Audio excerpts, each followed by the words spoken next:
트렌드 리포트나 데일리 리포트를 통해서 누가 부하가 제일 많이 쌓였는지 그거를 제가 시간을 좀 줄이면서 한 번에 볼 수 있는 부분들이 좀 많이 좋지 않았나라는 좀 생각이 들고 있습니다.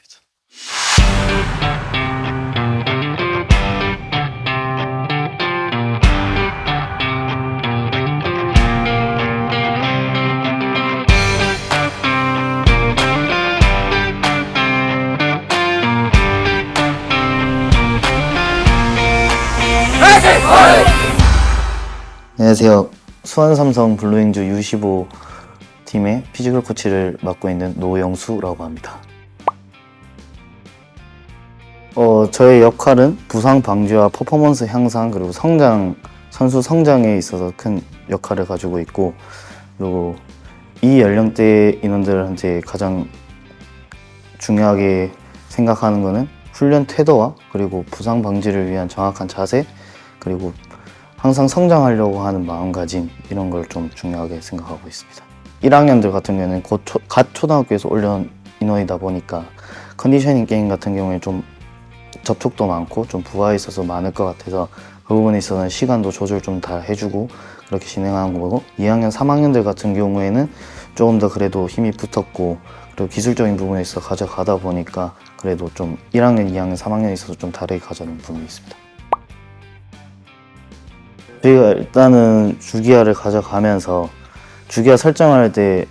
23년도 우승했던 데이터를 가지고 저희가 주기화를 짰었거든요. 그렇게 해서 하루 컨디셔닝, 다음날 회복이라는 원칙을 가지고 주 3회 컨디셔닝 가져갈 때 그 컨디셔닝 날에 훈련 부하는 어느 정도 들어가야 되는지, 경기 요구량 얼마나 되는지를 구상을 해서 그렇게 접목을 시켰고, 그렇게 2주 훈련을 해서 어느 정도 부하를 쌓은 다음에 대회 출발 10일 전부터 해가지고 테이퍼링에 들어갔었는데, 그때는 이제 토탈 디스턴스도 적당히 좀 20% 정도 다 감소가 되게끔 만들었고, 고강도 러닝에 대한 노출도 그렇고 그 부분에 있어서 좀 많이 좀 낮추려고 했었고, 훈련 시간에 있어서 좀 많이 낮추려고 했었던 그런 지표들을 좀 많이 가져갔었던 것 같습니다.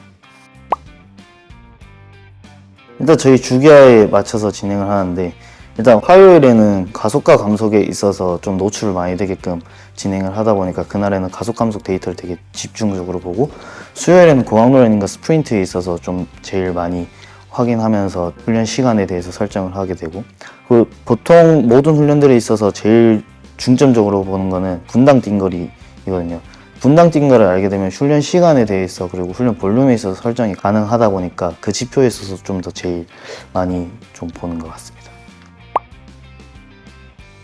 5대1을 한번 했었었는데 수비 인원들이 가속 감속 데이터가 좀 되게 잘 나오는 거예요. 그러면은 화요일에 가속 감속 데이터에 노출이 많이 돼야 되는 날이면은, 그러면은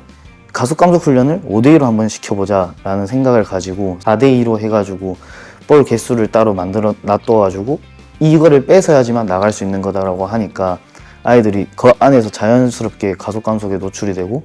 방향 전환이 되고 연속적인 수비에 노출되는 그런 경험을 좀 했었던 것 같습니다.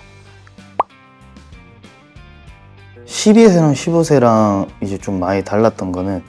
제일 컸던 부분은 힘 차이고, 이 치고 나가는 힘이나 방향 전환하는 힘에 있어서 좀 많이 차이가 났었다 보니까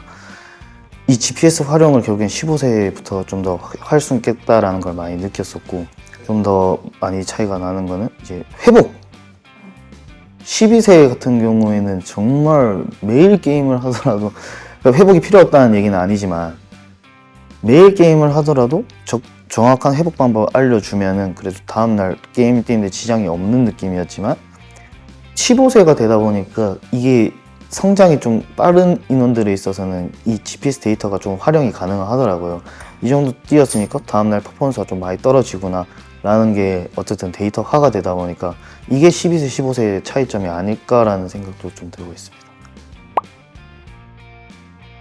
일단 제일 크게 보는 거는 전주 대비해서 훈련량이 20% 이상 증가했느냐 아닌가를 좀 많이 보고, 만약에 20% 이상 증가가 됐다가 하면은 다음 주에 있어서 훈련량을 좀 낮추려고 하는 경향이 있었고, 그 다음에는 또 P2게더에서 ACWR도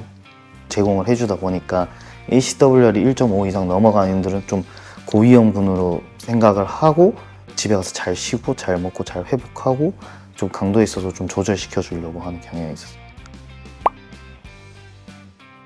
일단 저희 팀의 리앱 세션에 있어서는 의무 선생님께서 다 진행을 하시는데 후기 재활에 들어갔었을 때는 아이들한테 GPS를 끼라고 합니다. 그렇게 했었을 때 이 인원이 최고 속도가 어느 정도까지 되는지, 그러면은 시즌 중에 데이터가 되어 있던 최고 속도의 몇 %까지 근접을 했는지 그 부분에 있어서도 체크를 하고, 고강도 러닝에 있어서는 얼마나 노출이 되었는지, 저희가 평소 하는 주간의 고강도 러닝만큼 몇 %까지 왔었을 때 아예 통증이 없다라고 하면은 괜찮다라고 이제 생각하고 이제 보고를 드리는 그런. 제일 좋은 거는 이 훈련에 있어서 딱 시각화돼 있으니까 그게 되게 좋았던 것 같아요. 똑같은 훈련을 계속 하다 보면은 어느 정도 잘 되었을 때와 안 되었을 때 그 데이터가 쌓이다 보니까, 만약에 이 훈련이 안 되었었을 때 아이들한테 너 훈련 잘 되었었을 때는 이 정도의 데이터가 나왔는데 지금 훈련은 이만큼밖에 안 나왔다. 그러면 너도 한번 다시 생각해 봐야 되지 않나라고 정말 근거를 가지고 얘기를 할 수 있었던 건데, 이게 없었을 때는 너 열심히 안 뛰었어, 너 훈련 태도 좋지 못했어, 너 볼을 받아야 할 곳에 나타나지 못했어, 성실하게 움직이지 못했을 때 저 했는데요? 라고 하면은 할 말이 없는 거죠. 그래서 이 부분이 있어서 좀 선수 성장에 좀 도움이 많이 되지 않을까라는 생각이 들고, 또 좋은 거는 이제 트렌드 리포트랑 데일리 리포트를 통해서 누가 부하가 제일 많이 쌓였는지 그거를 제가 시간을 좀 줄이면서 한 번에 볼 수 있는 부분들이 좀 많이 좋지 않았나라는 좀 생각이 들고 있습니다. 첫 번째는 부상 방지가 제일 첫 번째고, 그 다음부터는 퍼포먼스에 있어서 시즌 전과 후반에 있어서 이 아이가 성장했느냐라는 것도 저의 목표기는 하거든요. 그러면은 저희가 보통 3로빈을 도는데 상대팀이 플레잉 스타일이 명확하고 이제 똑같은 플레잉 스타일로 나왔다고 했었을 때 첫 번째 경기와 세 번째 경기에 있어서 피지컬 데이터가 다르게 나타나고 이 수치가 월등히 높았다고 하면은 이 아이가 피지컬이 상승했구나라는 근거가 될 수 있어가지고, 그것도 어떻게 보면 저한테 활용하는 목표지 않나, 활용하는 그거지 않나 싶습니다. 18세는 이제 비교할 수 있는 상대군이 이제 프로잖아요. 그렇게 해서 1학년이랑 3학년 데이터를 비교를 해서 이 아이는 이만큼 성장했다, 그리고 이 아이는 프로랑 몇 %까지 차이 난다, 당장 올라왔었을 때 비슷한 선수까지 뭐 프로의 A 선수와 이 선수를 비교할 수 있겠다라는 근거가 되지 않을까라고 생각합니다. 저희가 지금 몇 명에서 지원을 해주셔서 계속해서 GPS를 쓰고 EPTS 장비들을 사용하고 있는데,